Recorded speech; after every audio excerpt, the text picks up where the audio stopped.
سورہ مبارکہ اعراف آیت نمبر 157 ارشاد حضرت احدیت ہو رہا ہے والذین یتبعون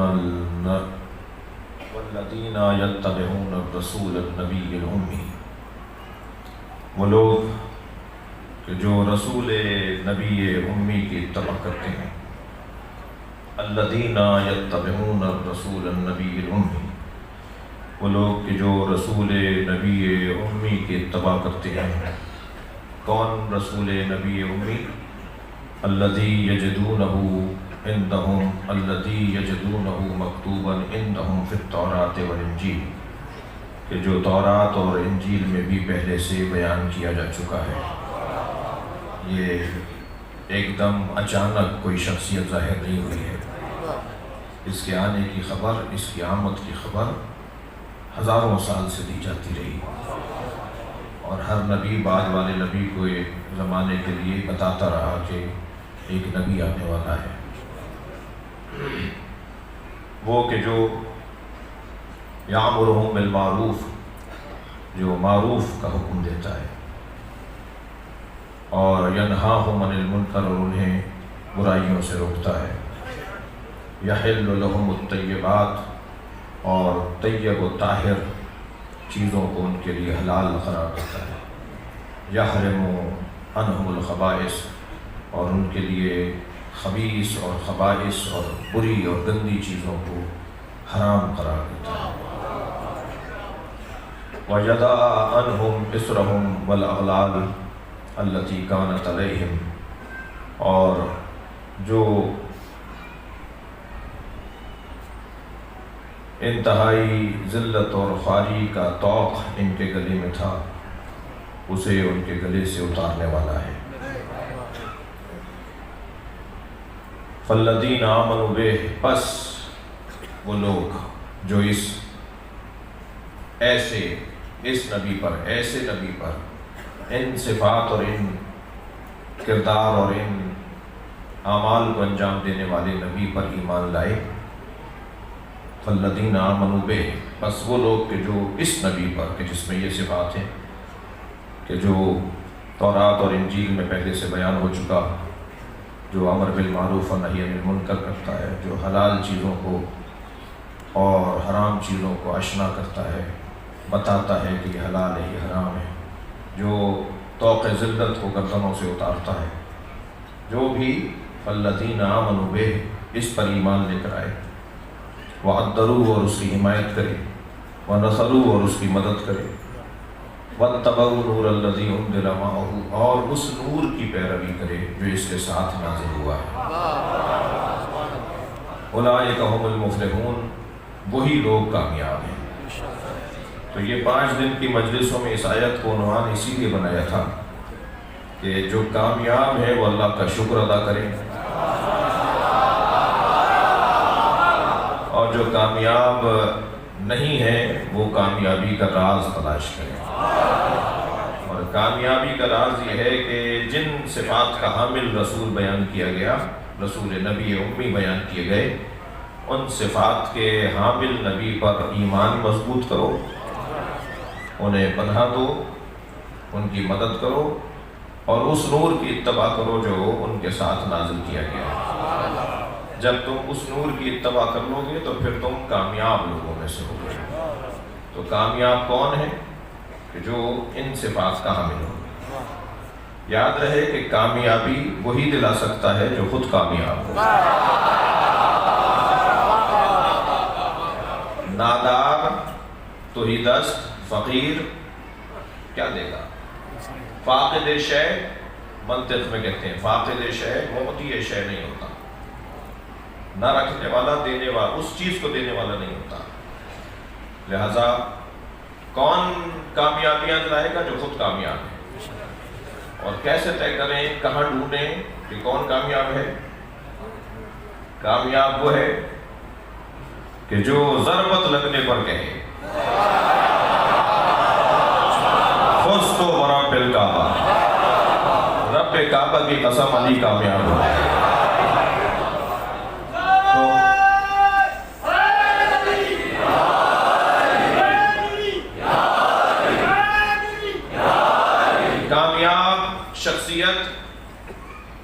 اور اس کی بارگاہ میں ہم حاضر ہیں۔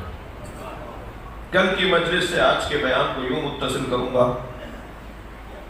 کہ نبی مکرم نے ہمیں قرآن اور علی جیسا ہدیہ دیا ہے۔ اللہ کا کرم ہے کہ ہم اہل قرآن میں سے بھی ہیں اور ہمارے دل و زبان پہ علی کا نغمہ بھی ہے، اور جب یہ دل و زبان پر آنے والا نغمہ حیدری ہماری روح اور جان کا حصہ ہو گیا، ہماری رگ و پے کا حصہ ہو گیا، ہمارے خون کا حصہ ہو گیا، تو پھر رنگ کچھ اور ہوگا۔ اتنا بڑا مجمع ہے، باہر اندر بالائی منزلوں میں شاہراہ پر مسلسل ایک بڑی تعداد ہر دن کی طرح آج بھی، کسی کا عقیدہ کسی جیسا نہیں ہے، سب بیٹھے ایک دروازے پر ہیں سب ایک اسکول کے طالب ہیں۔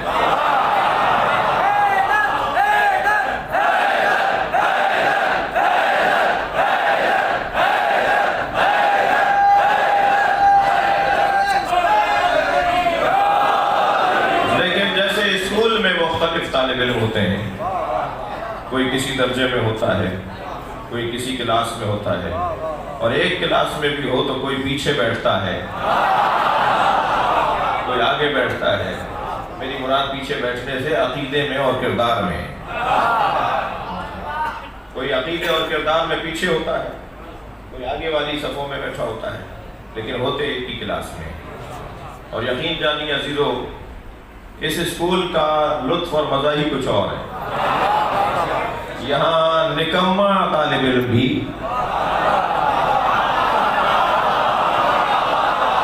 نامراد نہیں ہے،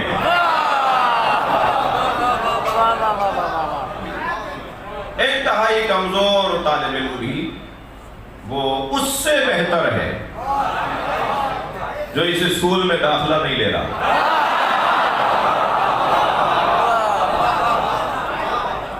بہت اس ایک جملے کے پیچھے میرے پاس احادیث ہیں، یہ بات میں یہ اپنی جیب سے نہیں کر رہا، ایسی جیب میری ان چیزوں کے لیے نہیں ہے۔ حقیقت ہے کہ اگر اس اسکول کا طالب علم نکما بھی ہو اور محنتی نہ بھی ہو، تب بھی اس سے اچھا ہے جو کسی اور اسکول میں۔ اور میرے حساب سے مراد کہ ائمہ کی حدیث کی روشنی میں جائز ہی نہیں ہے کسی اور اسکول میں داخلہ لینا۔ جملہ ہدیہ کرنے جا رہا ہوں، مجمع سنی شیعہ کا ہے اور سب علی کے چاہنے والے بیٹھے ہیں، سب اہل بیت کے مرید بیٹھے ہیں۔ عزیزان گرامی، وہ شخص اس دنیا میں اور اس آخرت میں شرمندہ رہے گا جو علی سے دور ہے۔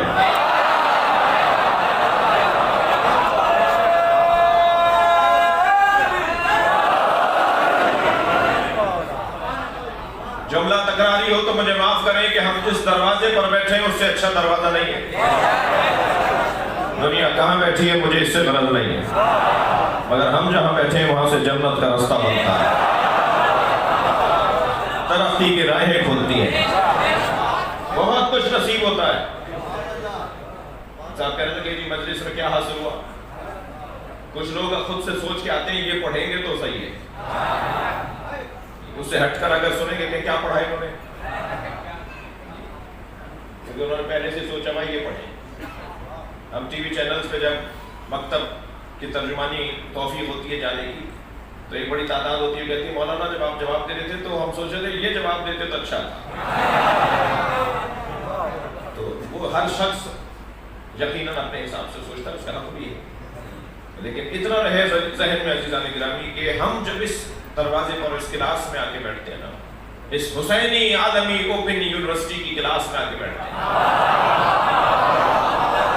سن 61 ہجری میں امام حسین نے کربلا میں یونیورسٹی کی بنیاد رکھی تھی۔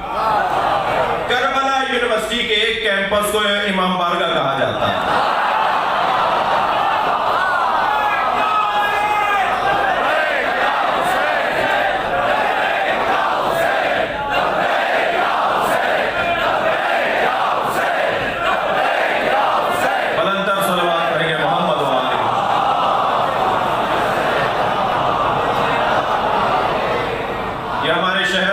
50 یہ امام بارگاہ ہیں، یہ سب امام حسین کی یونیورسٹی کے کیمپس ہیں۔ اور یہ بات بھی میں کہہ چکا ہوں، مگر کچھ باتیں قرآن کی آیات کی طرح تکرار کرنی چاہیے۔ قرآن کی بہت ساری آیات تکرار ہوئی ہیں، کچھ باتوں کو بار بار کرنے کی ضرورت ہے۔ ان میں سے ایک بات یہ ہے کہ اگر اسکول میں ٹیچر اچھا نہ ہو تو اسکول بند نہیں کرتے، ٹیچر تبدیل کرتے ہیں۔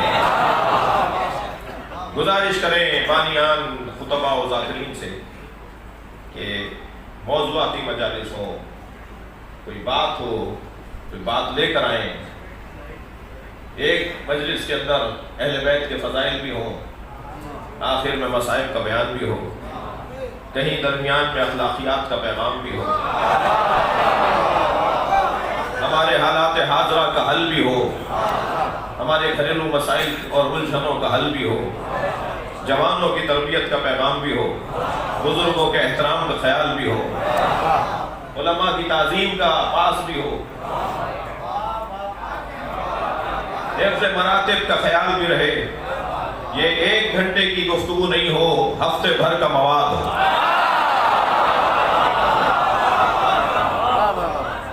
ہم اگر فضائل اہل بیت کو بیان کریں تو فضائل اتنے مضبوط انداز سے بیان ہو، اتنے اعتبار کے اور اعتماد کے ساتھ بیان ہو کہ اس میں کسی طرح کا کوئی جھول نہ ہو۔ جھول فضائل میں نہیں ہوتا، میرے بیان میں ہوتا ہے۔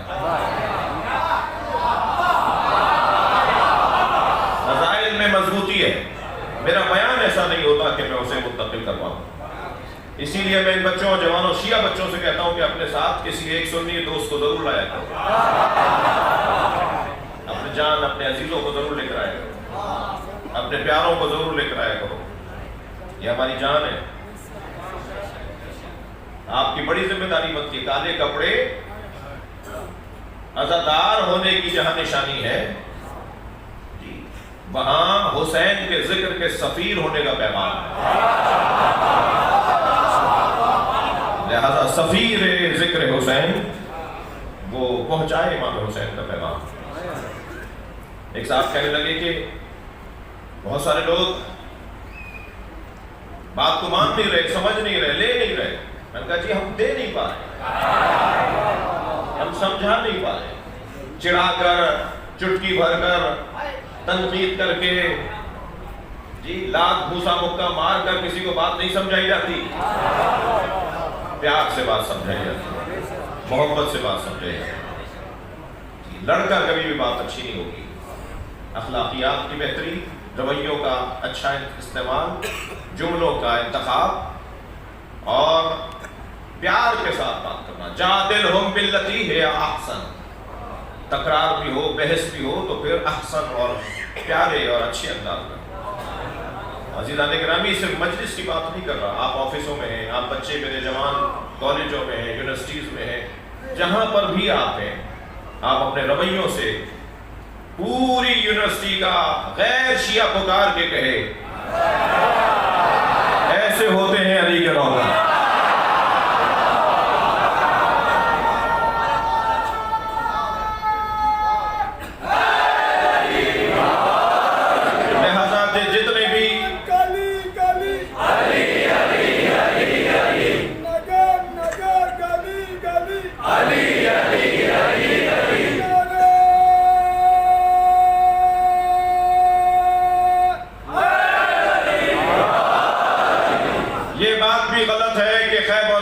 کب تک پڑھا جائے گا؟ جب تک قرآن کی آیاتیں پڑھا جائے گا۔ یہ کیا بات ہوئی؟ ہم مجلس سننے گئے تھے، مولانا خیبر پڑھ رہے تھے، تو ہم کیا پڑھے؟ خیبر نہیں پڑھے۔ ہم گئے تھے مجلس سننے، مولانا خندق کی جنگ سنا رہے تھے، بہت ہو گیا خیبر و خندق۔ بھائی کچھ بھی نہیں بیان ہوا۔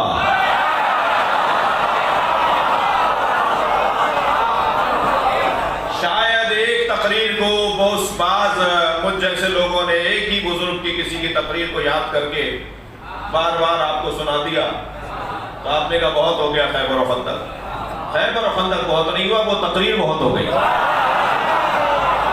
خیبر و خندق کے تو پہلو بیان ہی نہیں ہوئے۔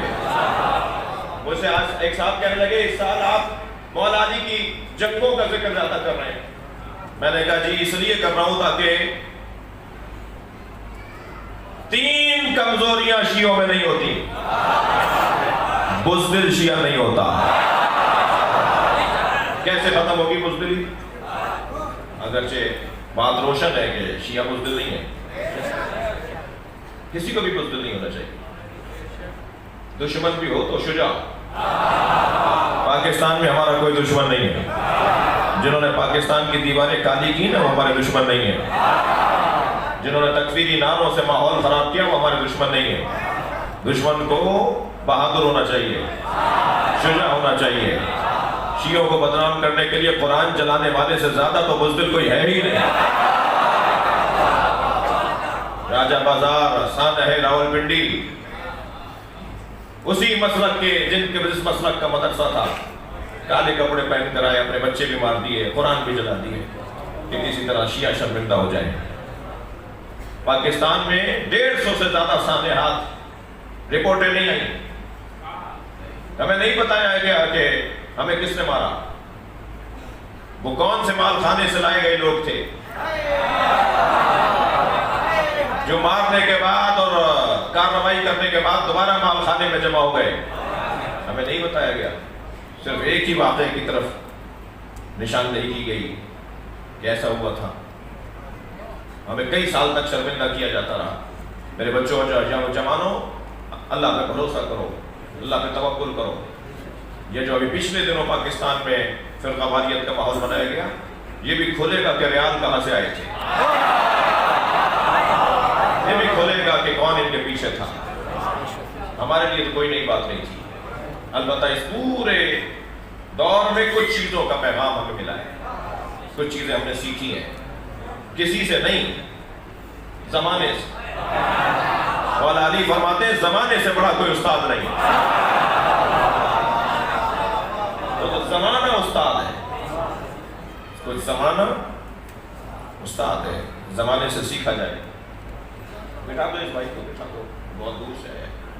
ایک صلوات پڑھے گا محمد اس سے بہتر اور بلند صلوات نبی کی طرف.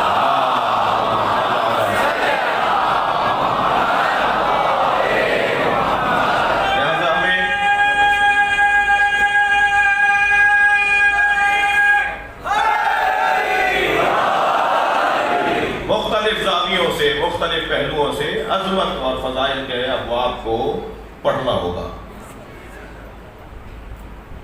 نبی مکرم نے ہمارے لیے قرآن اور علی کو ہدیے، تحفے اور ہدایت کے لیے چھوڑا ہے. جب نبی نے کہا کہ زینوا مجالسکم نور بیوتکم بتلاوت القرآن، اپنے گھروں کو قرآن کی تلاوت سے منور کرو. اسی لہجے میں فرمایا زینوا مجالسکم بذکر علی بن ابی طالب، اپنی مجلسوں کو علی کے ذکر سے زینت دیا کرو. قرآن پڑھو اور علی کی بات کرو. یہ دونوں پیغام سرکار دے کر گئے. ہر گھر میں قرآن کی تلاوت اور ہر مجلس میں علی کی بات. تب نبی کی وصیت پر عمل ہوگا. اور سرکار دو جہاں چاہتے یہ ہے کہ ہر مجلس میں علی کی بات ہو. اور جب ہر مجلس سے مراد یہ مجلس بھی ہے 2 آدمیوں کا ملنا کی مجلس. مجھے سندھیوں سے جو پیار ہے نا اس کا ایک سبب یہ ہے کہ جب یہ 2 لوگ آپس میں ملتے ہیں تو یا علی مدد کہہ کے علی کا ذکر کرتے ہیں.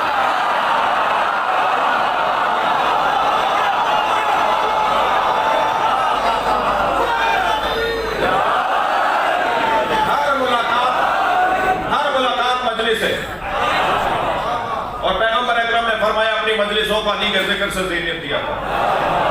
تو ہر ملاقات میں علی کی بات ہو. جو بات میں کرنے جا رہا ہوں وہ یہ کہ اتنی بات علی کی ہوگی نا کہ نبی کے زمانے سے لے کر قیامت تک علی علی ہوتا رہے اور بات ختم نہ ہو.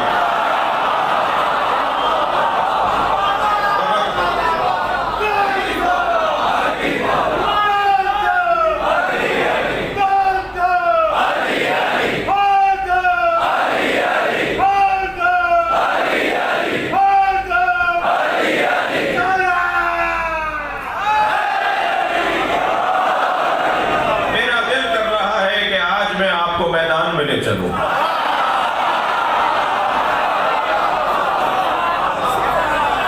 سوچا بھی میں نے یہی تھا کہ 5ویں مجلس میدان میں چلیں گے،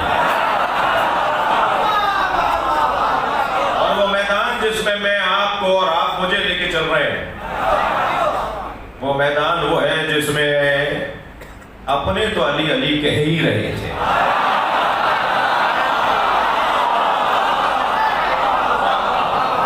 اور اس میدان میں کافر، مشرک اور منافق بھی علی علی کر رہے ہیں.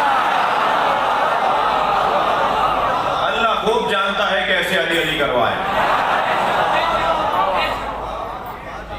اللہ اس نام کو زبانوں پر حاکم دیکھنا چاہتا ہے، اللہ اس نام کو دماغوں پر حاکم دیکھنا چاہتا ہے. کچھ طہارت قلبی کی وجہ سے حاکم بنائیں گے، کچھ ہے نا کہ یا حارو حمدان من یمت یرانی، اے حارث حمدانی جو مرے گا مجھ علی کو دیکھے گا. مومن ام فاسق، مومن ام منافق، مومن ام کافر، مومن ہو یا منافق ہو، فاسق ہو یا کافر ہو یا مومن ہو، مجھے دیکھے گا. اور جب مومن مجھے دیکھے گا تو موت کی تنگی اور سختی آسان ہو جائے گی، اور کافر، منافق اور مشرک اور فاسق جب مجھے دیکھے گا تو مجھے دیکھ کر اسے پریشانی پڑ جائے گی. خاص طور پہ جو مولا علی کا نام سننا اور بولنا بدعت اور شرک اور کفر، انہیں سمجھ میں آئے گا کہ مرتے وقت کیا ہوگا، انہیں معلوم ہوگا کہ مرتے وقت اس نام کا لینے والا اور اس نام سے محبت کرنے والا کیسا اور اسے نفرت کرنے والے کا کیا حال ہے. جنگ بدر،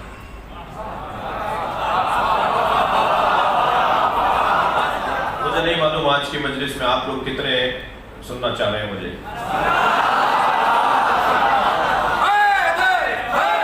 دیکھیے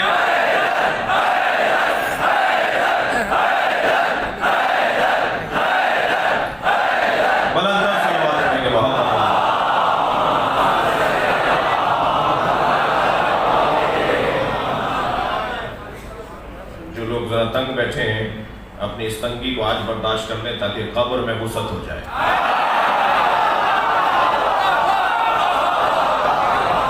اور یہ جو ہمارے یہاں کا مزاج ہے بڑے صغیر کا، میں مجلس پڑھ رہا ہوں، آپ کو کوئی بات اچھی لگی تو آپ نے نعرہ لگایا اور یہ کیفیت، تو یہ میں نے کسی سے نہیں کہا.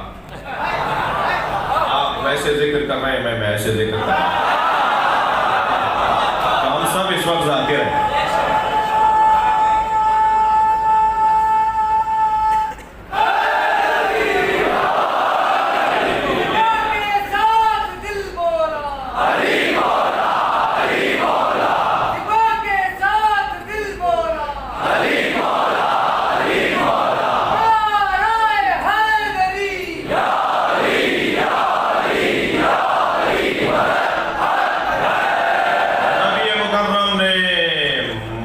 المکرمہ سے ہجرت کی، مدینہ منورہ تشریف لائے. مکہ مدینہ یہ دو سرکار کے شہر،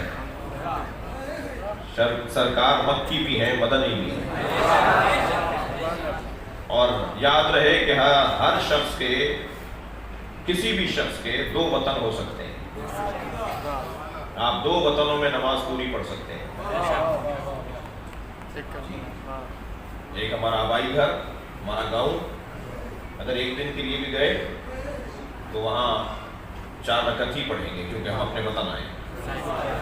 اور ایک وہ وطن جہاں ہم اپنے کام یا اپنی غرض کی وجہ سے طے کر لیا ہم نے کہ ہم یہیں ہی رہیں گے، یہاں ہی رہیں گے، وہ بھی دوسرا وطن ہو سکتا ہے. تیسرا وطن ہمارا نہیں ہو سکتا. 6 مہینے کہیں رہ لیے، مکان وہاں پر ہے، کسی کے 25 شہروں میں مکان ہو تو 25 وطن تھوڑی ہوں گے. پراپرٹیوں سے اور مکانوں سے وطن نہیں بنتا، قصد سے اور ارادے سے وطن بنتا ہے. میں ارادہ کر لوں کہ مثلا حیدرآباد میرا وطن، میں ارادہ کر لوں کہ مثلا خیرپور میرا وطن، تو میرے 2 وطن ہو سکتے ہیں، تیسرا وطن میرا نہیں ہوگا۔ وہاں میں اگر 10 دن کا قیام کروں گا تو نماز میری پوری ہوگی اور روزہ ہوگا، اور اگر 10 دن سے کم کا قیام ہے، قصد عشرہ نہیں ہے، تو پھر وہاں میں نماز قصر پڑھوں گا، 4 رکعت کو 2 رکعت پڑھوں گا، اور روزہ مجھ پر فرض نہیں ہوگا اس وطن میں، اس شہر میں جو میرا وطن نہیں ہے۔ تو کیوں یہ ساری بحثیں کیوں ہیں؟ اس لیے کہ نبی کے بھی 2 وطن ہیں، ایک مکہ ایک مدینہ۔ مکے میں جو لوگ نبی کے ساتھ تھے اور مدینے آئے وہ مہاجر کہلائے، اور جو مدینہ منورہ میں استقبال کرنے والے تھے، اپنے گھروں کے دروازے کھولنے والے تھے، پیار اور محبت دینے والے تھے، وہ انصار کہلائے۔ یا مسلمانوں کی تاریخ میں مہاجر ہیں یا انصار ہیں۔ جب شام سے خط مولا علی کو آیا کہ میں بھی بڑے باپ کی اولاد، آپ بھی بڑے باپ کی اولاد، آپ کے دادا بھی بڑے اور میرے دادا بھی سردار، تو میرے مولا نے فرمایا خبردار مجھ سے مقایسہ نہ کرو، نہ تم مہاجروں میں ہو نہ انصار میں ہو، انتم من الطلقاء، تم تو طلقاء میں سے ہو، آزاد شدگان جنہیں میرے نبی نے آزاد کیا تھا۔ گناہ کرنے پر معافی سزا کو معاف کرتی ہے، گناہ ختم نہیں ہوتا۔ توجہ ہے؟ قتل کرنے کے بعد عدالت نے سزا سنا دی کہ اسے لٹکا دیا جائے، صدر مملکت نے معاف کر دیا، تو کیا قتل معاف ہو گئے؟ قاتل تو رہے گا ہی، یہ قاتل ہے، اس کی سزا معاف ہوئی ہے۔ توجہ ہے؟ میرے مولا نے فرمایا تم تو نہ مہاجروں میں ہو نہ انصار میں ہو، تم تو طلقاء میں سے ہو، آزاد شدگان ہو، تمہیں تو رحم کھا کر معاف کیا گیا، رحم کی اپیل لینے والوں میں سے ہو، رحم کی اپیل کرنے والوں میں سے ہو۔ جی پہنچے سرکار، تو جتنی بھی جنگیں سرکار نے جن کا مقابلہ کیا وہ سرکار نے جا کر حملہ نہیں کیا ہے، سرکار پر حملہ ہوا، مسلمانوں پر حملہ ہوا، اس لیے جتنی جنگیں ہیں وہ سب مدینے کے قریب لڑی گئی ہیں۔ اگر نبی نے حملہ کیا ہوتا تو مکے کے قریب ہوتی، یہ گئے ہوتے لڑنے کے لیے، وہ آئے تھے لڑنے کے لیے، یہ تو صرف اپنے شہر سے باہر نکل کر گئے دفاع کرنے کے لیے۔ ان جنگوں میں سب سے پہلی جنگ پہلے ہی سال 80 جنگوں کا سامنا کرنا پڑا۔ آپ ذرا 11 برس کی زندگی اور 80 جنگیں، ایسا لگتا ہے جیسے ہر مہینے ایک جنگ تیار، اتنا اذیتیں پہنچائی گئی۔ پہلی جنگ جو ہوئی ہے وہ جنگ بدر، پہلے ہی سال۔ میرے مولا علی کی عمر اس جنگ میں 20 سال ہے، مولا 20 سال کے ہیں جنگ بدر میں، اور 20 سالہ علی مسلمانوں کے لشکر کا علمدار۔ مجلس میں بیٹھے ہوئے جوان ذرا اکڑ کر سنیں، جوان اگر علی کی سیرت پر عمل کرے تو علمدار بنایا جاتا ہے۔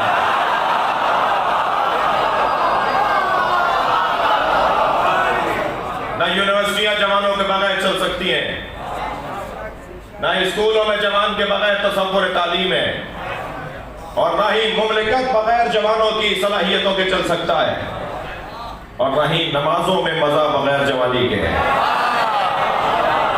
اور نہ ہی مجلسوں میں رنگ بغیر جوانی کے ہے، اور نہ ہی جلوسوں کی رونق بغیر جوانی کے ہے۔ یہ جوان اللہ کو بڑا عزیز ہے، یہ جوان اللہ کو بڑا عزیز ہے۔ تمام تر گناہ کرنے کی صلاحیتوں کے بعد جب یہ وضو کر کے مصلے پہ کھڑا ہوتا ہے تو اللہ فرشتوں سے کہتا ہے ذرا زمین پہ دیکھو تمہیں کچھ نظر آیا؟ فرشتے اللہ سے کہتے ہیں یا اللہ ایک ستارہ چمک رہا ہے۔ اللہ کا جواب آتا ہے یہ ستارہ نہیں ہے، یہ وہ میرا بندہ ہے جو گناہوں کی صلاحیتوں کے باوجود میرے آگے سجدہ کرنے کھڑا ہوا ہے۔ مجھے وہ جوان بہت عزیز ہے اللہ کہہ رہا ہے مجھے وہ جوان بہت عزیز ہے جو تمام تر صلاحیتوں کے باوجود اپنی منفی صلاحیتوں کو ختم کر کے ان کو نظر انداز کر کے میری بارگاہ میں حاضری دیتا ہے۔ مجھے نہیں معلوم کہ حیدرآباد میں انتظامیہ کی شخصیات تشریف فرما ہے کہ کتنا جوانوں کی ورزش کا اہتمام ہے حکومت کی طرف سے۔ یہ ڈھیلا ڈھیلا ٹیڑھا ٹیڑھا چلنے والا جوان، یہ کمر جھکایا ہوا جوان، یہ کمزور اور ناتوان جوان ملک کی جوانی کو کھا جائے گا۔ لہذا ہر شہر کے اندر شہری انتظامیہ کا فرض بنتا ہے کہ وہ ان کی صحت کی بحالی کے لیے ادارے بنائیں، ان کی ورزش کے لیے، ان کی صحت کو اچھا رکھنے کے لیے۔ اور اگر خدا نخواستہ ریاست کی بے توجہیاں جیسے بہت سی چیزوں میں ہیں یہاں بھی ہو تو پھر میں برادری سے کہوں گا، جیسے ہمارے کراچی کے خواجہ برادران نے، پنجاب کے شیخ برادران نے اپنی برادریوں کے لیے اپنے جوانوں کی ورزش اور صحت کا انتظام کیا ہوا ہے، تو برادریاں بھی یہ کام کریں، جوانوں کو توجہ دیں، جوانوں کو مثبت مصروفیت دینے کی ضرورت ہے۔ اس کا خون کہتا ہے کہ کچھ کرے، اور قوم کے نمائندگان اسے کچھ کرنے کے لیے کام نہیں دے رہے، تو پھر اس کو کبھی کوئی قوم پرست جماعت اغوا کرے گی، اسے کبھی پھر کوئی دہشت گرد جماعت اغوا کرے گی، پھر اسے کوئی لسانی جماعت اغوا کرے گی، پھر اس کے ذہنوں کو اغوا کیا جائے گا۔ تو اس سے پہلے کہ کوئی اور اغوا کرے، اسے وہاں لے آؤ جہاں کے لیے بنایا گیا ہے۔ صلوات پڑھیں گے محمد و آل محمد۔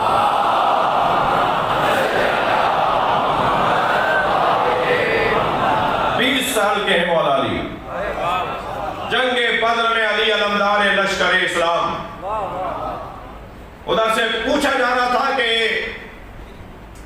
مسلمانوں کی طرف سے علمدار اور پرچمدار کون ہے، سالار جنگ کون ہے مسلمانوں کی طرف سے؟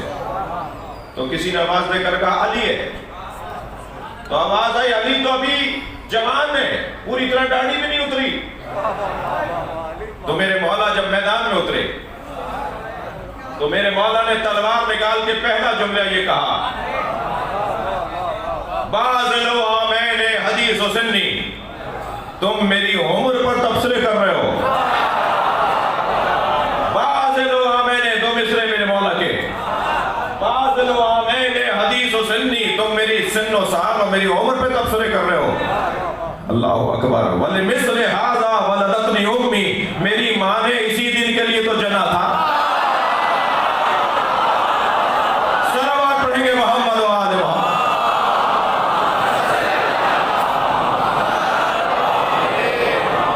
اور جنگ بدر میں جب میرے مولا اترے تو علی نے اس جنگ میں 18 سرداروں کو مارا۔ یہی تو وہ جنگ ہے جس کا بدلہ کربلا میں لیا گیا ہے۔ 18 سرداروں کو میرے مولا علی نے جنگ بدر میں مارا۔ جنگ چل رہی تھی، اچھا اب میں جنگ پڑھ رہا ہوں، تھکیں گے نہیں آپ؟ جنگ چل رہی تھی،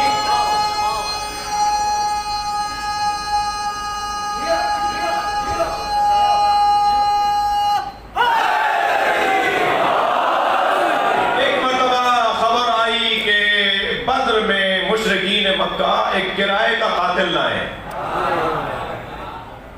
میں تو ایسے ہی مجلس پڑھتا ہوں، مولانا کرائے کے قاتل کی اصطلاح تو آج کی ہے، اور وہ بھی پاکستان میں ہی سنی ہے، تو یہ آپ وہاں کہاں لے گئے اس اصطلاح کو؟ جنگ بدر میں کرائے کا قاتل، کیا مطلب ہے اس کا؟ بھائی یہ اصطلاح اس زمانے میں نہیں تھی، مگر انسان تو اسی مزاج کا ہے، انسان تو نہیں بدلتا، اصطلاحیں بدلتے ہیں، جملے بدلتے ہیں، طریقے بدلتے ہیں، مگر انسان نہیں بدلتا۔ تو جیسے آج کرائے کے قاتلوں کو اسے پتہ ہی نہیں ہوتا، اسی ایک ہی بندوق سے وہ شیعہ کو بھی مار کے آتا ہے، اسی سے وہ سنی کو بھی مار کے آتا ہے۔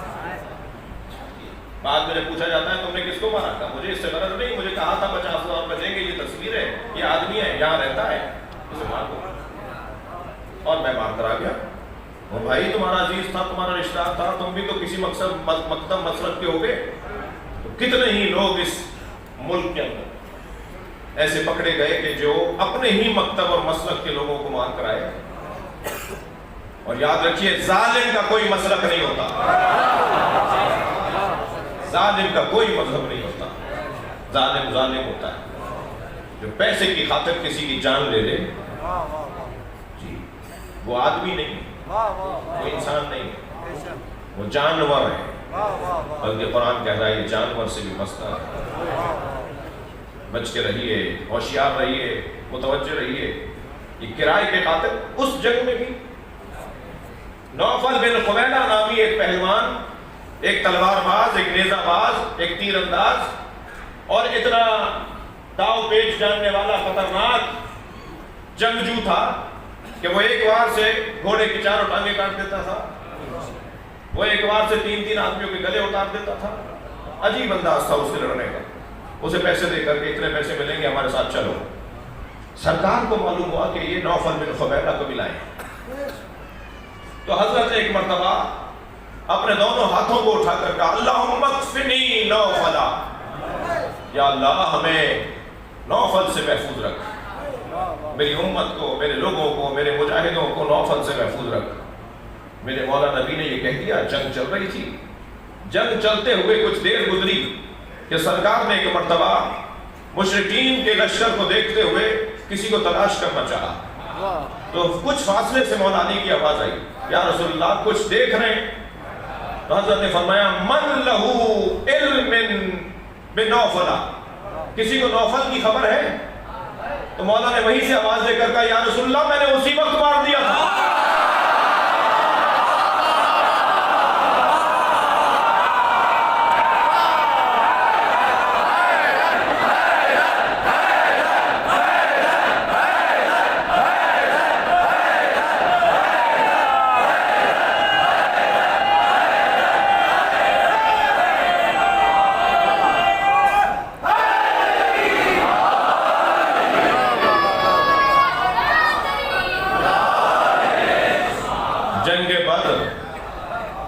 جنگ بدر میں میرے مولا علی نے 18 سردار مارے. میں یہ دوبارہ بول گیا ہوں، علی مارتے ہی سرداروں کو تھے.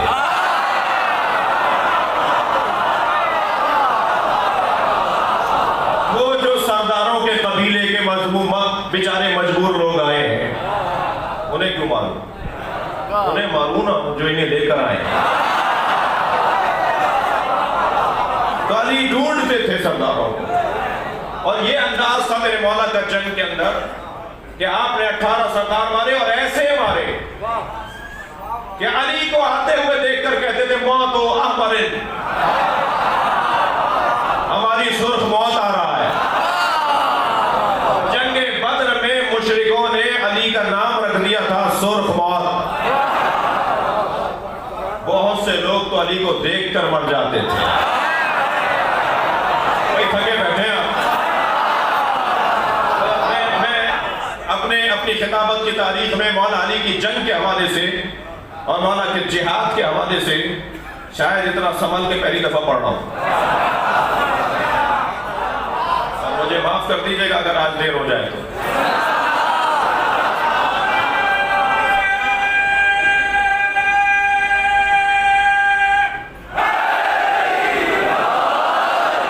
جنگ بدر میں جس انداز سے مولا لڑے ہیں اس کا بیان بہت ہی روشن ہے. سبحان اللہ. اور کسی ایک کو بھی اسیر بنا کر نہیں لائے.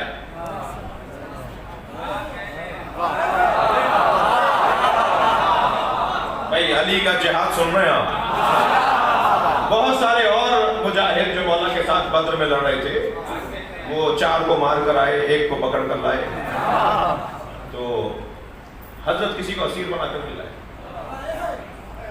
پوچھ لیا کسی نے. اب دیکھیں یہ میدان جہاد ہے یا میدان اخلاق ہے؟ یعنی جہاں علی جہاد کر رہے ہیں وہاں علی ہدایت بھی دے رہے ہیں. یعنی میدان جہاد میدان اخلاق بھی ہے، سکھا بھی رہے ہیں. ایک صاحب کہنے لگے صاحب دشمن سامنے ہو تو کیسا اخلاق؟ میں نے کہا تو اخلاق ہی وہاں سمجھ میں آئے گا جب تمہارے اعصاب مضبوط ہوں گے. دشمن کو دیکھ کر اپنے اعصاب کو کمزور کر دینا تو یہ سب سے بڑی ناکامی ہے. جنگیں زور بازو سے نہیں لڑی جاتی. جو کی روٹی گھٹنے کے زور سے توڑ کے کھاتے تھے. جو کی روٹی گھٹنے سے توڑ کر کھاتا ہو. ایک دن ایک صحابی نے دیکھا کہ روٹی کھول رہے تھے تو 4 گراہیں لگی ہوئی تھی. ایک گرہ کھولی، پھر دوسری کھولی، پھر تیسری کھولی. شاید وہ سوچ رہا ہو کہ اس میں بہت ہی لذیذ تو غذا نکلے گی، اتنا باندھ کر لائے علی. اور جب چوتھی گرہ کھولی تو سوکھ کی روٹی. اس نے کہا یا علی اس کو اتنی گراہیں لگانے کی ضرورت کیا تھی؟ حضرت نے فرمایا میں زیادہ گراہیں اس لیے لگاتا ہوں کہ حسن و حسین اس پہ روغن لگا دیتے ہیں، انہیں کھولنے میں دیر لگے. میری روٹی کو گھی سے مکھن سے وہ تر کر دیتے ہیں کہ بابا روٹی تو کھاتے ہیں، یہی تر کھا لیں. تو میں اس کو اتنی گراہیں اس لیے لگاتا ہوں کہ انہیں کھولنے میں دیر لگے. جو کی روٹی گھٹنے کے زور سے توڑ کے کھاتا ہو وہ باب خیبر 2 انگلیوں سے اکھاڑتا ہے. ٹائم کم ہے ایک نہ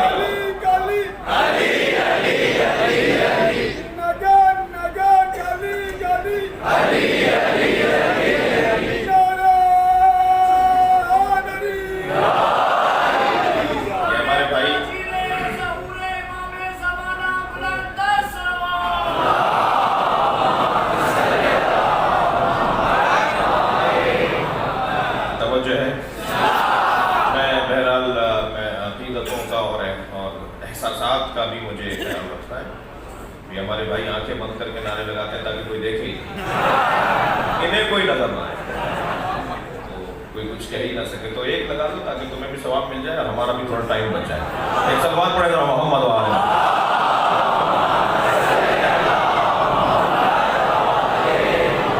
بات آگے بڑھے.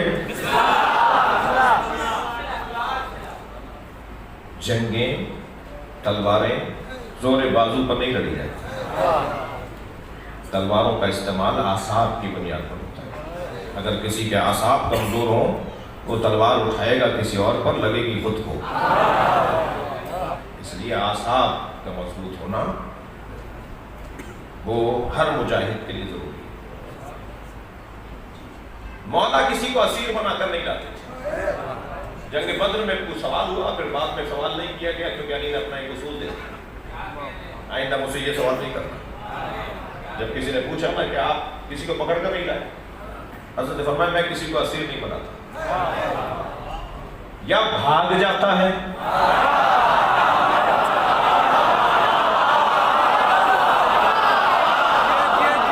اور علی کی کرامت کا حصہ تھا کہ بھاگنے والے کو موقع دیتے تھے.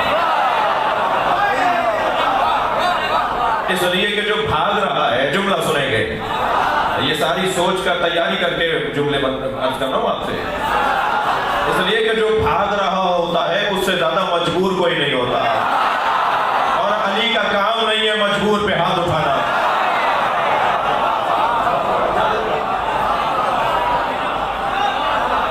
یا وہ بھاگ رہا ہوتا ہے یا وہ مر رہا ہوتا ہے، بچہ کون ہے جو لے کر آؤں؟ فرماتے ہیں یا میں مار دیتا ہوں یا بھاگ رہا ہوتا ہے تو میں اسے چھوڑ دیتا ہوں. تو اسیر کس کو بناؤں؟ یہ جنگ بدر میں مولا علی نے اپنا اخلاق بتایا. میرا اخلاق جنگ یہ ہے. آ گئی جنگ احد، بڑا تجربہ ہو گیا کافروں کو کہ بھائی مزاج علی تو سمجھ میں آ گیا، اب ہمیں اس جنگ کے اندر آسانی ہو جائے گی. تو انہوں نے مسلمانوں کا مزاج تو سمجھ لیا تھا، علی کا حساب لگانے میں ناکام رہے. لہذا جنگ احد کے اندر میرے مولا علی نے جو جنگ احد کے منظر ہے، ابو سفیان نے جا کر کہا بنی مخزوم سے. بنی مخزوم کون ہے؟ بنی مخزوم وہ ہے کہ جو جنگ احد میں جس قبیلے کے پاس مشرکین کا پرچم تھا وہ بنی مخزوم تھی جنگ احد میں. تو یہ گئے اور جا کر کہا کہ پرچم ایک قبیلے کو نہ دو. جنگ کے میدان میں اس وقت کوئی 18 یا 20 قبیلے مل کر آئے تھے. کہا کہ جنگ کے میدان میں ہر کچھ دیر کے بعد پرچم بدل دو اور اعلان کرو کہ اب پرچم فلاں قبیلے کے پاس. علی یہ 20 قبیلوں سے دشمنی نہیں لے گا.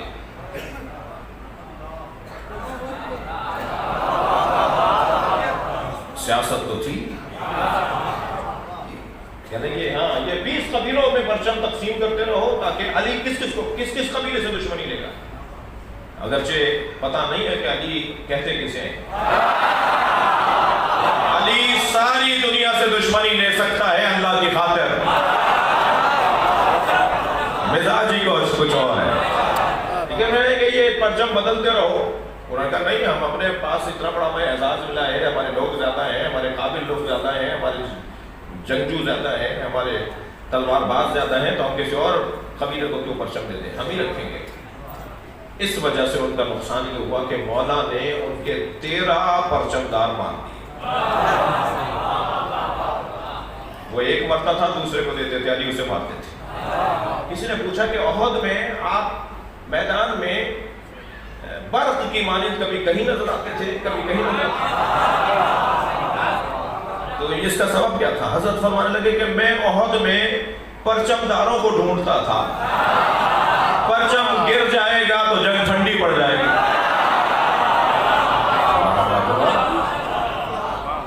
مسئلہ وہاں پیش آیا کہ جب سرکار نے وہ چھوٹی سی چوٹی پر پہاڑی کی ایک ٹیلے پر سرکار نے کھڑا کر دیا تھا کہ تم یہاں کھڑے رہو گے اور پھر دشمن پہ یہاں سے روکو گے تیروں کے ذریعے سے.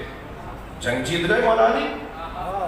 مولا کے ساتھ سینکڑوں اصحاب مجاہدین جنگ جیت گئے. جنگ جب جیت گئے تو مال غنیمت تو نبی تقسیم کریں گے نا. جب بھی کوئی نبی سے آگے نکلا ہے ذلیل ہوا ہے.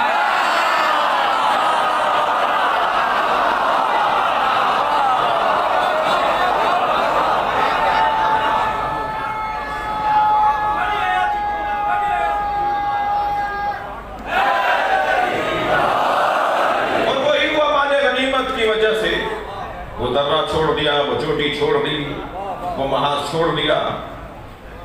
نیچے آ کر مال غنیمت جب لینے لگے تو پھر وہ جا چکے تھے, انہیں اندازہ ہوا کہ یہ جو جگہ خالی ہو گئی, وہ وہیں سے واپس آئے اور مسلمانوں پر حملہ کیا. یہ جب حملہ ہوا تو پھر بڑی تعداد میں مسلمانوں نے میدان چھوڑ دیا. قرآن مجید سورہ بقرہ میں احد میں بھاگنے والوں کے بارے میں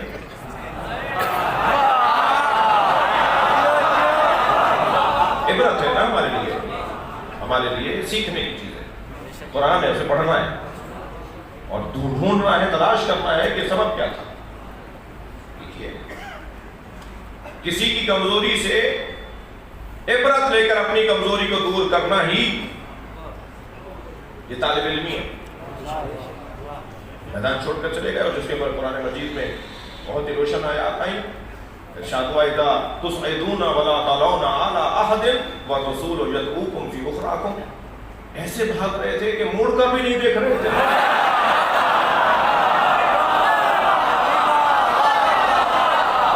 اور رسول آوازیں لگا رہے تھے کہاں جا رہے ہو. سب چلے گئے. 13 رضی اللہ تعالی عنہم, 13 رضی اللہ تعالی عنہم اصحاب, وہ اصحاب کے جو جن سے اللہ راضی, وہ میدان احد میں رہ گئے. خبردار میرے عزیزو, احد سے بھاگنے اور میدان چھوڑنے والے اور فرار کرنے والوں پر کوئی بے ادبی نہیں کی جائے گی. میدان احد سے جو میدان چھوڑ کر گئے، قرآن کی آیت پڑھو مگر ہم ان کی توہین نہیں ہوگی۔ میں احد کے میدان کی بات کر رہا ہوں، ہر میدان کی بات نہیں کر رہا۔ آپ پہلے احد کے میدان کی بات روشن کر لیجئے، سمجھ لیجئے۔ میدان احد سے جانے والوں کے بارے میں کوئی نامناسب بات، یہ نہ صرف توہین ہے، گناہ ہے، بلکہ قرآن کی مخالفت ہے۔ اس لیے کہ قرآن میں اللہ نے جب وہ پلٹ کر آئے، کوئی 3 دن بعد، کوئی 6 دن بعد، کوئی 8 دن کے بعد، تو نبی مکرم یقیناً ناخوش تھے، ناراض تھے۔ اتنا مشکل ہو گیا تھا ان کے جانے کے بعد۔ ٹوٹل 13 آدمی رہ گئے، سینکڑوں لوگ چلے گئے، 13 مسلمان باقی رہ گئے، جن میں ایک علی۔ 13 آدمی اتنے سینکڑوں کو کیسے سنبھالتے؟ لہذا سب سے زیادہ شہادتیں احد میں ہوئی۔ بدر سے زیادہ مسلمان احد میں شہید ہوا، اور 1-2 نہیں، بڑی تعداد میں بدر کے اندر مسلمان زخمی ہوئے، بڑی تعداد میں شہید ہوئے، جنہیں پھر بعد میں ان کے زخمیوں کو جب مدینے لے کر آئے تو پھر آج ان کی قبریں جنت البقیع کے اندر ایک خاص جگہ پر بدر کے زخمیوں کی قبریں ہیں، جو بعد میں مدینہ آ کر شہید ہو گئے۔ اتنا بڑا نقصان ہو گیا مسلمان۔ لیکن جب یہ واپس پلٹ کر آئے تو پہلے تو نبی نے ان سے پوچھا، میں تمہیں آوازیں لگا رہا تھا، تم جواب کیوں نہیں دے رہے تھے، تم مڑ کر کیوں نہیں دیکھ رہے تھے؟ تو انہوں نے کہا کہ ہمیں ایک آواز آ رہی تھی کہ نبی مارے گئے، جب نبی مارے گئے تو پھر ہم کیوں رکتے؟ تو نبی نے فرمایا وہ شیطان کی آواز تھی۔ بھائی جسے شیطان اور فرشتے میں ہی فرق نہ لگے،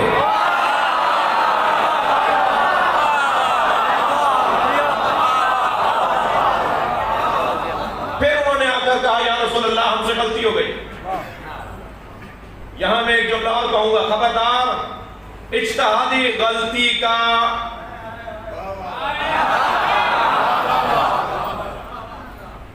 جملہ یہاں کارآمد اور کار فرما نہیں ہے۔ میں ایک فورم پر تھا، ایک بہت بزرگ شخصیت نے کہا جی اجتہادی غلطی تھی۔ میں نے کہا جی ہر غلطی کو اجتہادی کر کے آپ بچا لیتے؟ اجتہادی غلطی نہیں تھی، اس لیے نہیں تھی کہ نص کے مقابل اجتہاد جائز ہی نہیں۔ انہوں نے کہا جی نص سے کیا مراد ہے؟ میں نے کہا نبی موجود تھے، سرکار کا وجود موجود ہے، انہیں چھوڑ کے جانا اجتہاد کون سا ہے؟ لہذا یہ اجتہادی غلطی نہیں تھی، غلطی تھی۔ لہذا جب یہ واپس آئے، انہوں نے آ کر معافی مانگی، تو اب قرآن کی آیت، سورہ بقرہ کی آیت ہے۔ میں شیعہ برادری سے کہوں گا کہ احد سے متعلق اپنے الفاظ کو بہتر کریں، اور ایسا کوئی لفظ نہ کہیں جو توہین ہو، اس لیے کہ جب اللہ نے معاف کر دیا، رسول نے معاف کر دیا، تو ہم اگر کوئی بات کریں گے تو یہ قرآن کے خلاف ہے۔ لَقَدْ عَفَا اللَّهُ عَنْهُمْ إِنَّ اللَّهَ غَفُورٌ رَحِيمٌ۔ اللہ نے انہیں معاف کر دیا، اللہ غفور و رحیم ہے۔ توجہ کر لی؟ تو جنگ احد کے اندر صرف 13 لوگ رہ گئے، اور میرے مولا علی ان میں سے ایک۔ مگر علی جب سارا مجمع مسلمانوں کا تھا، اس وقت بھی ویسے ہی لڑ رہے تھے، اور جب 13 لوگ رہ گئے تب بھی ویسے ہی لڑ رہے تھے۔ کسی نے کہا یا علی آپ، اچھا یہ واحد جنگ ہے جس میں مولا علی کے بدن مبارک پر 30 سے زیادہ چوٹیں لگی ہیں، زخم آئے مولا کے، واحد جنگ ہے جس میں علی کو تلواریں لگی ہیں، نیزے لگے ہیں، تیر لگے ہیں مولا کو، اور اسی کیفیت میں زخمی حالت میں علی میدان میں ویسے ہی لڑ رہے تھے جیسے اس وقت لڑ رہے تھے جب کوئی میدان چھوڑ کر لے گیا تھا۔ تو میرے مولا نے فرمایا میں میدان میں لشکر کی بنیاد پہ نہیں لڑتا، میں میدان میں اللہ کے توکل کی بنیاد پر لڑتا۔ لہذا مجمع ہو تب بھی علی ویسے ہی لڑے گے۔ تو اور جملہ کہہ دیتا ہوں، علی اس مجاہد کو کہتے ہیں، علی اس مجاہد کو کہتے ہیں جو اپنی ذات میں لشکر ہے، اکیلا ہی لشکر ہے۔ جنگ احد، اور جب ایسا مرحلہ آیا تو یہ واحد جنگ ہے کہ جس جنگ میں پہلی دفعہ اور آخری دفعہ ہوا کہ مولا کی تلوار ٹوٹ گئی۔ جی تلوار ٹوٹ گئی، پھر نیزے سے مولا نے اپنا دفاع کیا اور دشمن کا مقابلہ کیا. پھر علی کا نیزہ ٹوٹ گیا تو علی نے ایک چھڑی اٹھائی, ایک لکڑی اٹھائی. اب آپ خود سوچئے کہ کتنی مشکل جنگ ہو گئی. اور جب اس چھڑی سے بھی ایسے ہی لڑ رہے تھے جیسے تلوار سے لڑ رہے ہو, تو فوراً جبریل ذوالفقار لے کر آئے.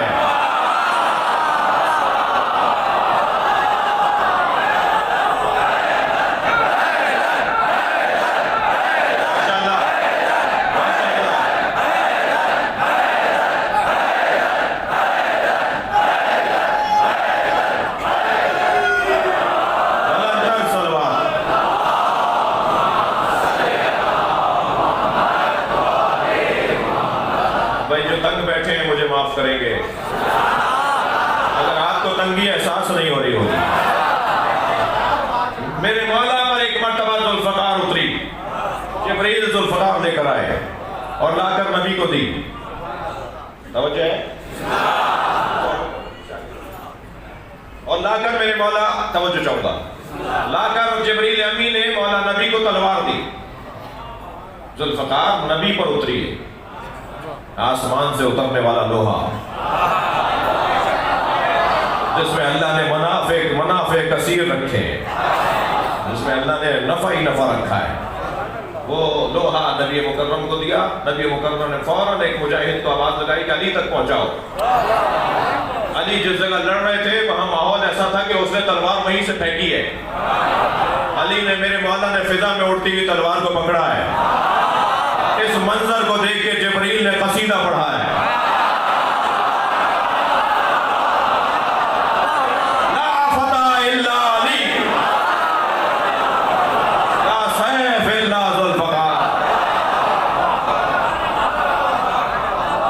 برابر میں آ کر بیٹھ گئے مولا نبی کے جبریل.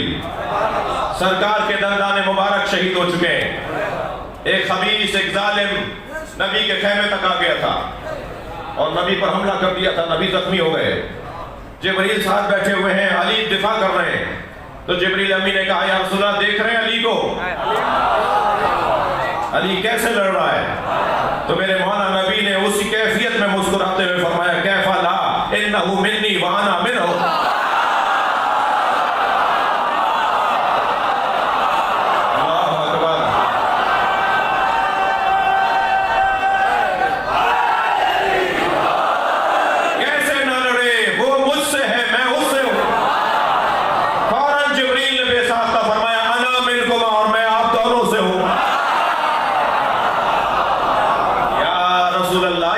کائنات آپ ہی سے تو ہے, یہ زمین و زمان آپ ہی سے تو ہے, یہ زمین آسمان آپ ہی سے تو ہے. اللہ اکبر.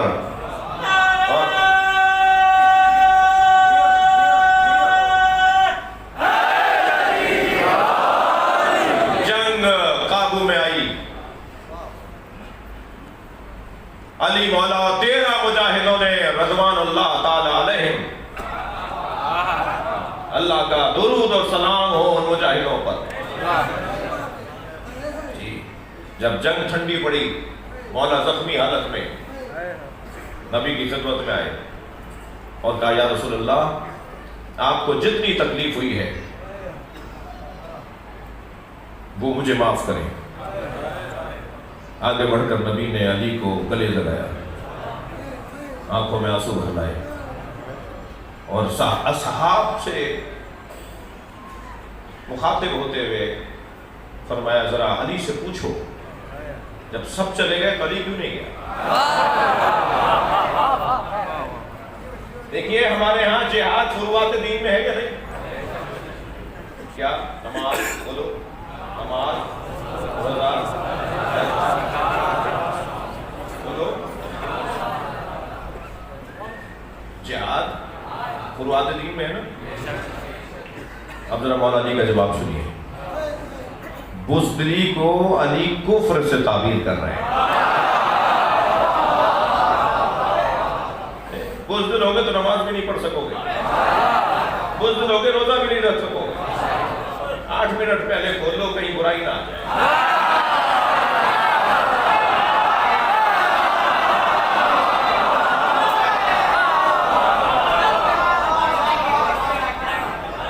سنی 2 دوستوں کو دیکھ کے ہاتھ باندھ لیے؟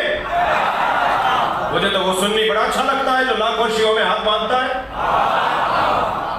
وہ کربلا میں، نجف میں، مشہد میں لاکھوں شیعوں میں ہاتھ باندھ کے نماز جو سنی پڑھ رہا ہوتا ہے، یقین جانیے مجھے اتنا اچھا لگتا ہے کہ دل کرتا ہے اس کا جا کے ماتھا چوم لوں. مجھے وہ سنی اس لیے اچھا لگتا ہے کہ وہ لاکھوں شیعوں میں ہاتھ باندھ کے نماز پڑھ کر بتاتا ہے میں نے جو دین سمجھا ہے اس پہ عمل کرنے کی جرأت بھی رکھتا ہوں. دوسرا پیغام یہ سنی یہ دے رہا ہوتا ہے، خبردار شیعوں سے ڈرنا نہیں، یہ مارتے نہیں ہیں. لاکھوں شیعوں میں بھی اکیلے چلے جانا کچھ نہیں ہوگا، احترام ملے گا، پیار ملے گا. ایک جوان، سنی جوان مجھے کہنے لگا کہ میں کربلا مشی میں گیا چیلوں پر، تو ایک رستے میں جگہ جگہ تمرق پڑ رہے تھے، تو ایک جگہ کوئی اچھا کھانا پڑ رہا تھا، میرا دل کر رہا تھا یہ کھاؤں. تو میں نے اپنے شیعہ دوست سے کہا کہ بھائی لائن تو بہت بڑی ہے، ہم تو اگر لائن میں لگیں گے تو ہمارا تو قافلہ نکل جائے گا، کیا کریں گے؟ اس نے کہا پریشانی کی بات نہیں ہے، تم لائن سے ہٹ کر کھڑے ہو جاؤ اور آواز لگاؤ انا سنی. کہنے لگا میں نے ایسے ہی کیا، علیحدہ جا کے کھڑا ہو گیا اکیلا. میں نے کہا انا سنی. وہ سب کو چھوڑ کر آ گیا اور کہنے لگا پہلے تم کھاؤ. مجھے وہ سنی بہت اچھا لگتا ہے جو شیعوں کے درمیان آ کر ڈرتا نہیں ہے، مگر وہ شیعہ برا لگتا ہے جب چاہتا ہے ہاتھ باندھ لیتا. تم پشیمان ہو کہ مولا تھا امام صادق کے فقہ پہ عمل کرتے ہو؟ نادم ہو کیا؟ امام جعفر صادق نے جیسے روزہ کھولنے کا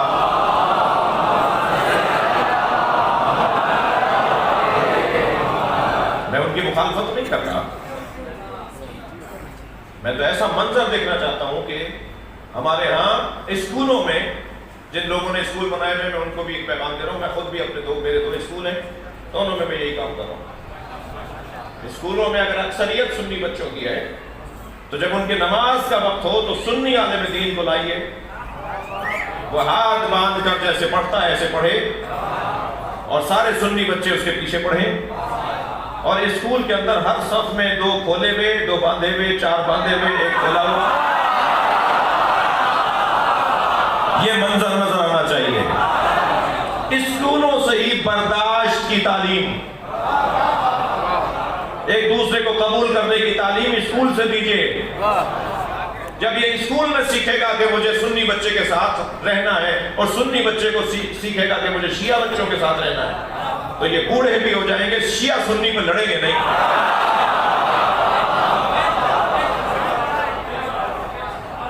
کوئی تقریر نہیں کر رہا، کوئی اپنی کوئی گزارش اور رپورٹ نہیں سنا رہا. 50ویں دفعہ ہو چکا ہے کہ ایئرپورٹس کے اوپر نماز کا وقت ہو جاتا ہے، سنی بھائی نماز پڑھ رہے ہوتے ہیں، میں اسی حلیے میں رہتا ہوں، گم ہو کے رہنے والا تو ہوں نہیں، اسی حلیے میں رہتا ہوں اور میں ان کے پیچھے نماز پڑھتا ہوں. سنی عالم کے پیچھے نماز پڑھو. شیعہ بچوں کو بار بار اس لیے کہہ رہا ہوں یہ میری سن لیں گے. مجھے خفا ہو سکتے ہیں.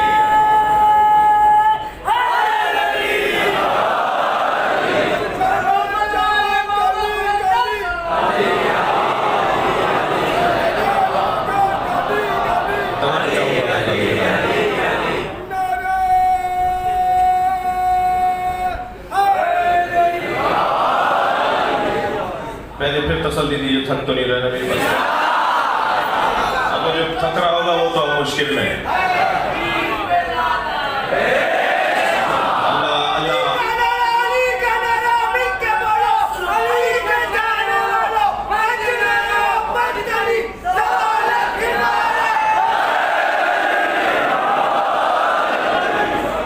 میرے مولا علی سے پوچھا، یا علی جب سب چلے گئے تو تم کیوں نہیں گئے؟ تو میرے مولا نے کیا جواب دیا؟ اکفروا بعد الایمان، کیا ایمان کے بعد کافر ہو جاتا؟ علی بزدلوں کو مسلمان ہی نہیں مانتا. خبردار، بزدل اور مسلمان. جو کچھ پاکستان میں رنگ رچایا گیا پاکستان میں 2 ہی دفعہ ہوئی ہے، یا 82 میں ہوئی صرف کراچی کی حد تک، یا اب ہوئی ہے پورے پاکستان میں۔ بیچ میں جب ٹارگٹ کلنگ ہوئی، شہادتیں ہوئیں، سنی بھی مارے گئے، شیعہ بھی مارے گئے، وہ فرقہ واریت نہیں تھی، وہ دہشت گردی تھی۔ کسی سنی نے شیعہ کی مسجد پہ حملہ نہیں کیا، کسی شیعہ نے سنیوں کی مسجدوں پہ حملہ نہیں کیا، فرقہ واریت تھی نہیں۔ فرقہ واریت کا ماحول بنایا جا رہا ہے جی، باقاعدہ توہینیں کی جا رہی ہیں، پوری قوم کی توہین کی جا رہی ہے۔ یہ ماتم کرتے ہیں، فلاں جانور کا، نجس جانور کا نام لے کر بولا جا رہا ہے، پوری قوم کی توہین کی جا رہی ہے۔ مگر جب مجھے پتا ہے کہ اس کے پیچھے سازش کیا ہے، تو میں اگر ان کے اکسانے میں جذباتی ہو جاؤں تو مراد تو ان کی پوری ہوگی۔ جب مجھے پتا ہے کہ سازش ہے، جب ہمیں معلوم ہے کہ اس کے پیچھے کوئی اور مقاصد ہے، تو وہ کتنا ہی مجھے چٹکی بھرتے رہیں، اکساتے رہیں، جذباتی کرتے رہیں، مجھے اپنے آپ کو سنبھالنا ہے، صبر کرنا ہے، برداشت کرنا ہے۔ پاکستان کی امنیت کو اولویت دینی ہے، ملک کی بقا اور سالمیت کو ترجیح۔ مگر یاد رہے، تم کتنا ہی ہمیں اکساتے رہو، جذبات بھڑکاتے رہو، گالیاں دے کر، نامناسب جملے کہہ کر ہمارے لیے، ہماری قوم کے لیے آزمائشیں بناتے رہو، ہم ان ساری باتوں کا جواب ایک ہی دیں گے۔ پاکستان کی ملت جعفریہ اسرائیل کو تسلیم نہیں کرے گی۔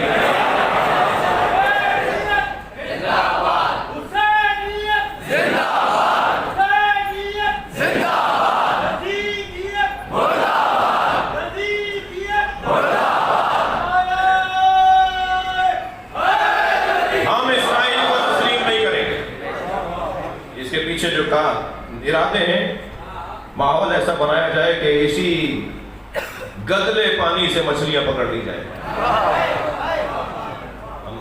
ہم دوبارہ صفین نہیں ہونے دیں گے، ہم دوبارہ جمل نہیں ہونے دیں گے، ہم دوبارہ علی کو تنہا نہیں ہونے دیں گے۔ نہیں، سازش ہے، بہت بڑی سازش ہے۔ مجاہد کون ہے؟ جو میدان میں اکیلا بھی ہو تو اللہ پر بھروسہ کر کے لڑتا ہے۔ میں جنگ خندق اور خیبر کو چھوڑ رہا ہوں، مگر میرا دل کر رہا ہے کہ علی کی تلوار کی 5 خصوصیتیں بیان کر سکتا ہوں۔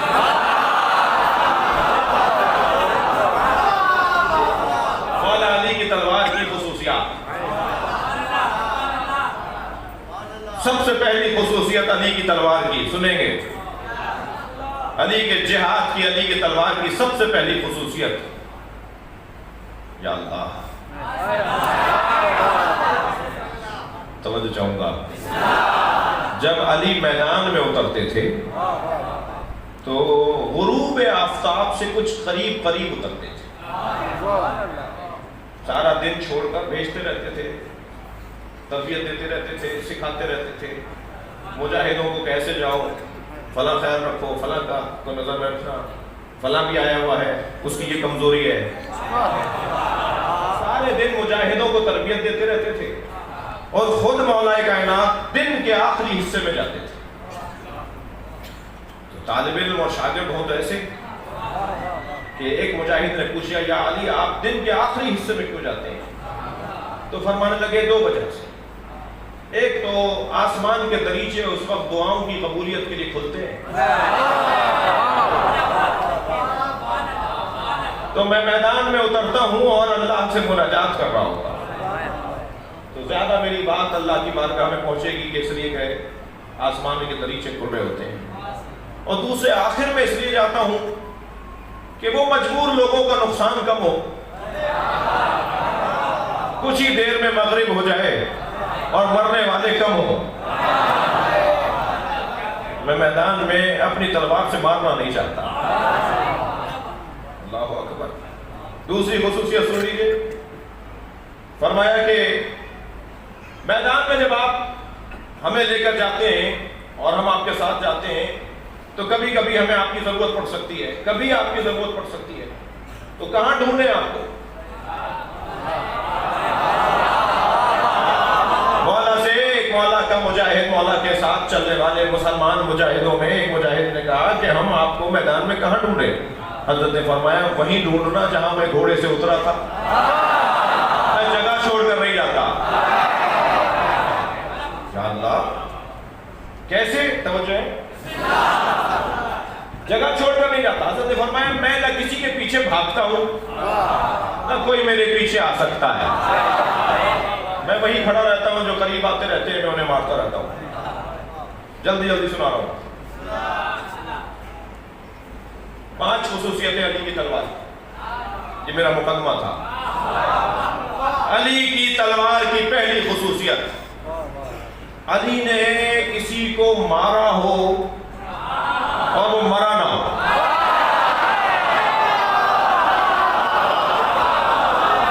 کسی نے کہا رسول اللہ سے یا رسول اللہ کوئی ایسا نہیں ملتا کہ جسے علی نے مارا ہو اور وہ زخمی رہ کر کبھی بچ گیا، بھاگ گیا ہو، زخمی ہو گیا تھا، بعد میں اٹھا کر لے گئے، زخم مرہم پٹی ہوئی اور وہ بچ گیا۔ کوئی نہیں ملا ہمیں ایسا، توجہ کریں میرے ساتھ، کوئی نہیں ملا مجھے ہمیں ایسا کہ جس نے یہ کہا ہو کہ ہم فلاں میدان میں علی کی تلوار سے زخمی ہوئے، کچھ دن زخموں میں رہے اور علاج معالجہ ہوا تو ہم بچ گئے، ٹھیک ہو گئے۔ کہا کیوں ایسا ہوتا ہے؟ تو میرے مولا نبی نے فرمایا سیف اللہ الذی لا یخطا، اللہ کی تلوار خطا نہیں کرتی۔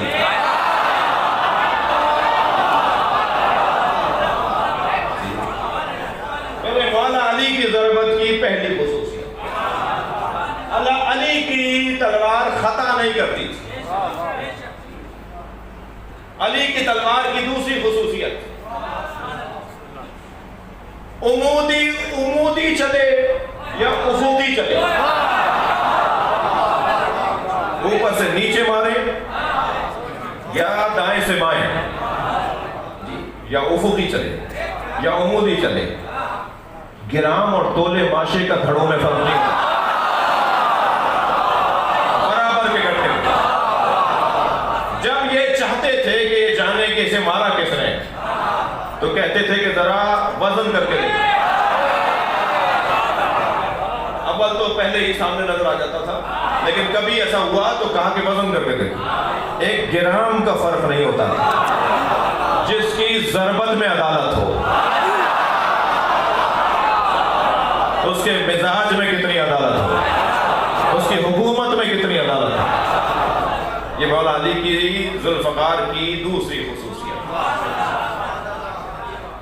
تیسری خصوصیت سنیں گے، کانت ضربات علی ابکارا۔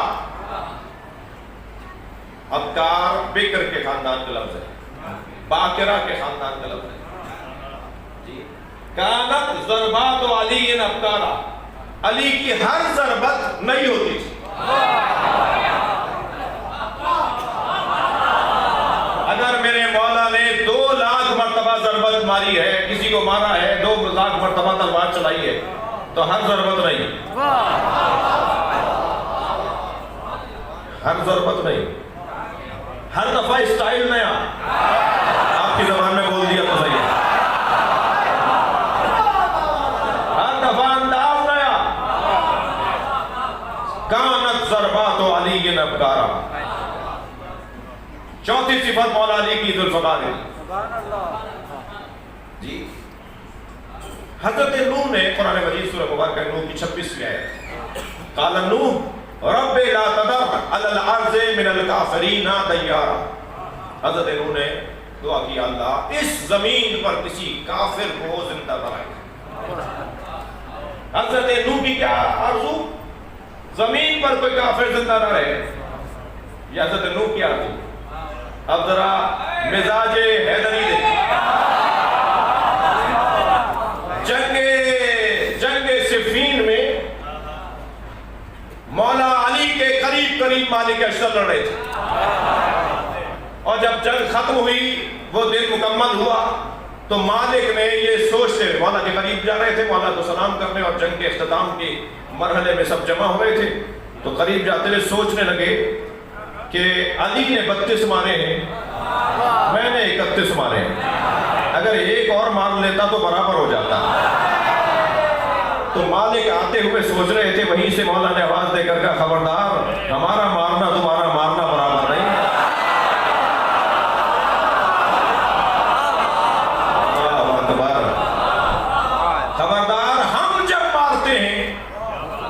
تو میری تلوار دیکھتی ہے کہ نسل میں کوئی مومن تو آنے والا نہیں،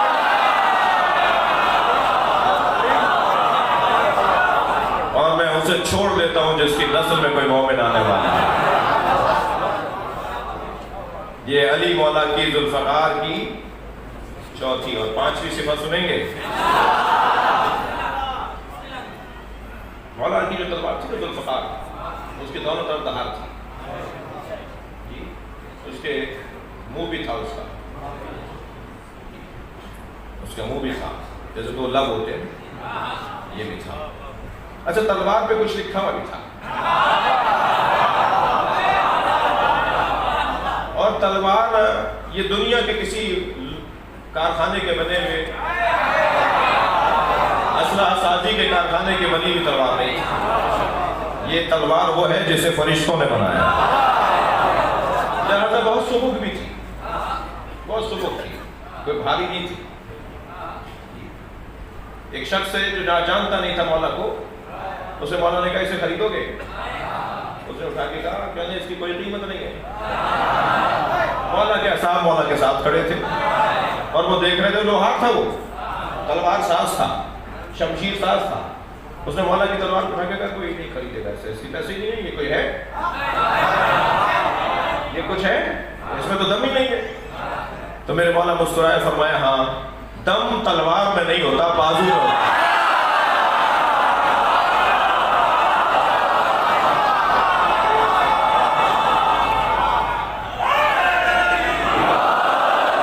تلوار پہ جو لکھا ہوا تھا وہ دو جملے سنا دوں؟ میرے مولا کی تلوار پہ کچھ کندہ ہوا تھا، کچھ لکھا ہوا تھا، من لم یرحم لا یرحم۔ ایک جملہ، جو کسی پر رحم نہیں کرتا اس پہ رحم نہیں ہوتا۔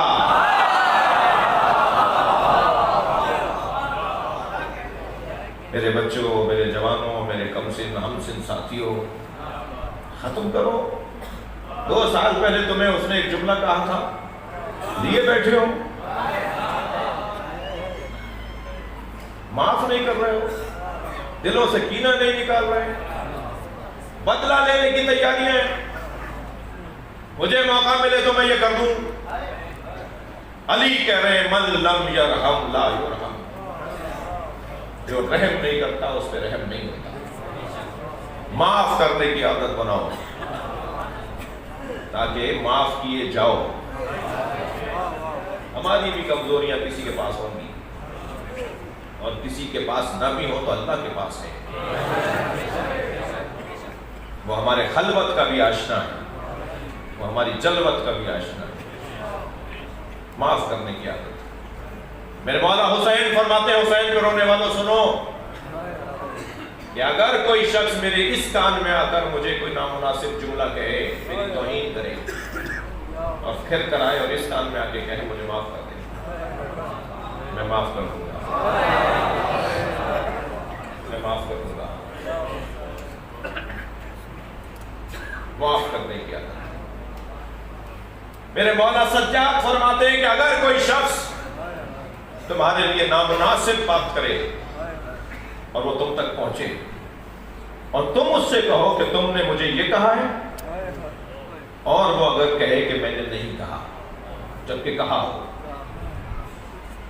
آپ کے پاس دلائل بھی ہیں، ثبوت بھی ہے، آپ کے پاس گواہیاں بھی ہیں، آپ کو یقین ہے کہ اس نے کہا، ریکارڈ ہے آپ کے پاس۔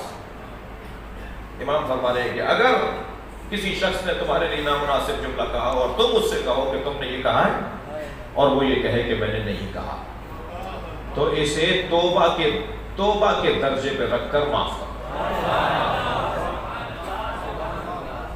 اسے بے منزلہ توبہ سمجھو۔ ایک آدمی توبہ کر رہا ہے، کہہ رہا ہے میں نے نہیں کہا، معاف کر دو، نہیں گواہیاں بھائی، لڑنا ہے کہ نہیں میں اسے لے کر آؤں گا، فلاں کو بلاؤ، تم نے اس کے سامنے کہا، ختم کرو۔